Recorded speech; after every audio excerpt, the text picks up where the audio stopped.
Hey everyone, today I'll show you how to transfer Usdt from Binance to Tonkeeper wallet. It's very simple thing to do. For this, you have to go tonkeeper.com. You can do it from their app also.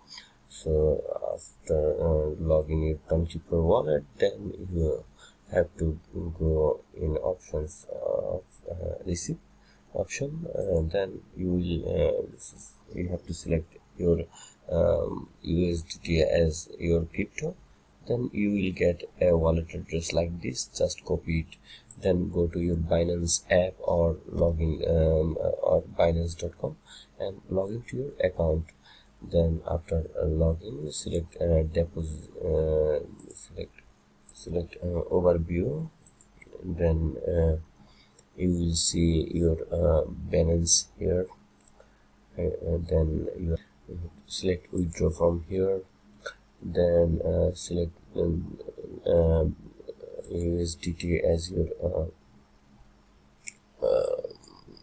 your crypto. You can also search for it from here. Then now enter the wallet address which you copied from Tonkeeper. Then select a network as Tonkeeper. Then enter amount, and then follow the prompts to withdraw. And that's it. That's how you can transfer USDT from Binance to Tonkeeper wallet.